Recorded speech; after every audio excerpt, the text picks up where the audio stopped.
Well, hi. Hey, thanks for joining me very much here. Hey, I won't be fixing any radios in this video. Instead, I'm going to show you a little bit of the area where I live and a boat tour I went on very recently. So, hey, you're looking at a map of North America, and I live right in here, right among the Great Lakes here. And my boat trip took place just a little bit north up there. But first, before I zoom in, take a look at this map and look at the green colors here. You see a light green down in this area and a darker green up through here. This darker green area up through here is known as the Canadian Shield, and the geology is very different from what's here in the lighter green. The lighter green is full of farms and farmland and prairies up here and all that kind of, all through the Midwest United States. All farmable, fairly flat land. But when you get into this darker green area, the soil depth is very, very shallow, and there's an awful lot of rock protruding up in here, and that's because of the glaciers that came down out of the north 10,000 years ago. Actually, it's more like 100,000 years ago, and they left about 10,000 years ago, and they just scraped all the soil off of this area and pushed it down into here, which is one of the reasons why this area is quite fertile. It's got all the dirt that came off from up here. So here we are 10,000 years later, after the glaciers are gone, and the soil is built up again a little bit. Obviously not all the soil was washed away, but this area is very distinct. This is really distinct in here, and that's what we're going to go see. So we'll zoom in. Okay, so I used to live down here almost exactly a year ago. I moved from down here up to Orillia, that you see right here, just north of Lake Simcoe. And where I'm heading is up to this area here called Parry Sound, and it's on Georgian Bay. So if we look at the Great Lakes for a minute, you'll see there's 1, 2, 3, 4, 5 Great Lakes, right? Ontario, Erie, Huron, Michigan, and Lake Superior. And this is called Georgian Bay here. Now, some people like to call this the 6th Great Lake, because in fact, if you just kind of pretend Manitoulin Island here, that's the largest island in a lake in the world. If you just pretend this isn't here, then you can see that this is actually a very large body of water, similar to some of these other large lakes. And we are going to go right up to here, right in here. Okay, you can see lots of highways up through here. This is actually, this highway number 400 is actually a 4-lane divided highway. Come into Parry Sound. Parry Sound. Okay, now the first thing you should be kind of dazzled by is the amount of lakes in here. Look at it's almost as much water as it is land all through here. And out here, this is a large island. And in fact, there are thousands of islands all through here. I don't know just how detailed the Google map will get, but you can just see there are just an endless supply of islands all through here. Now the boat that we took, the ship, it's actually a ship designed for doing exactly this. It was built specifically to do this particular journey. It's going to come out of Parry Sound here, and it's going to travel basically around this gigantic island like this. So we can take a look at what is going on with all these islands. Now, I'd never done this before. I'd never been in this area, and frankly, this was quite a new experience for me. I kind of thought nobody much was up here. I figured, okay, there's a little town, and then it's just kind of uninhabited area. Boy, I was kind of wrong about that. By the way, just take a look at the size of this park here. Algonquin Park. Look at that. That's got to be one of the largest parks in the world. So, that's where we're going to be leaving from. Right here in the small town of Parry Sound, there's 12,000 people live here in this town. There we are. We're going to come out of the docks here and head out this way. Here's a look at the boat that we took this cruise on. The Island Queen is the name of the boat. It was built specifically to do this particular tour, and it's got a very, very shallow draft, only 6 feet. So it's actually got less draft than an awful lot of cottagers' lake boats do. So I won't be talking while we're watching video of the actual cruise. You're just going to hear people talking and the sound of the wind mostly while you look at the fantastic scenery. So let's get going on the trip.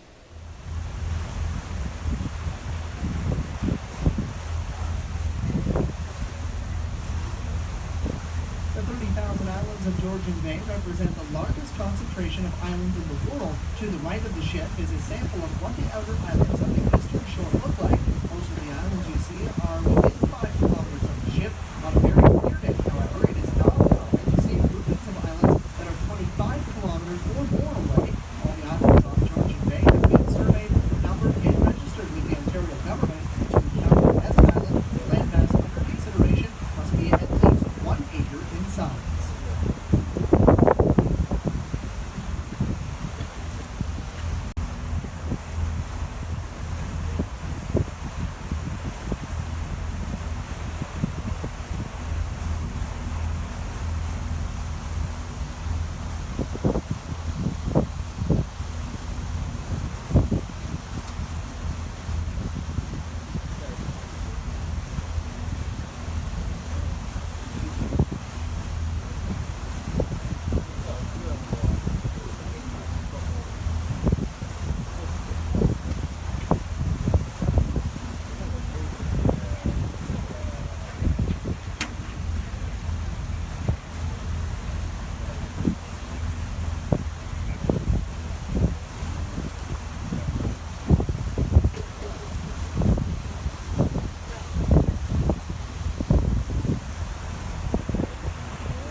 Only by boat and aircraft.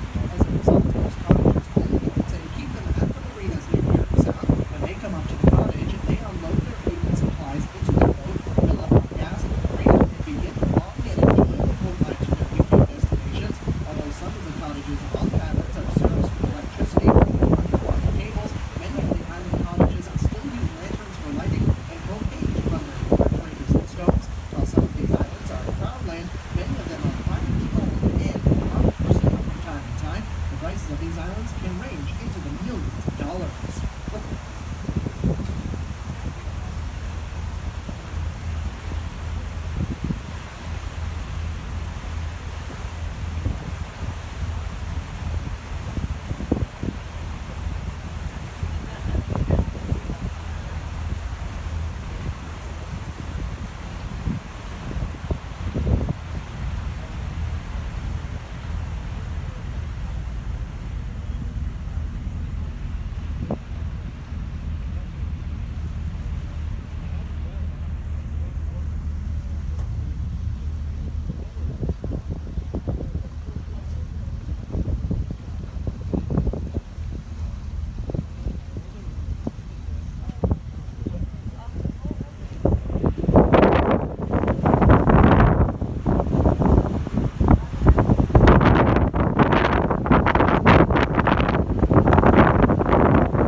also known as UNESCO. One of the major activities of this worldwide program is the selection and designation of areas around the globe that have important ecosystems that are unique in that they don't exist anywhere else in the world. After extensive study and evaluation, UNESCO designated the 30,000 Islands region of Georgian Bay to be one such area. Today, there are approximately 500 biosphere reserves around the world, with only a dozen or so here in Canada.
The Rose Point Swing Bridge was originally a railway trestle built by John R. Booth in the late 1800s. The purpose of the trestle was to extend Booth's Canada Atlantic Railway to Depot Harbor on the Georgian Bay, so to create a short and direct trade route between the Canadian West and the Atlantic seaboard. The bridge was used for that very purpose until the 1930s, when a series of events left the railway line unused. After the Second World War, the bridge was planked over, allowing cars to travel to the island. The steel to build the Rose Point Swing Bridge was imported from Scotland, while the timbers you see were locally. The bridge was constructed entirely by hand and until a few years ago was manually operated by a crank in the center of the bridge. Recent upgrades and repairs, however, have given the bridge much needed mechanization.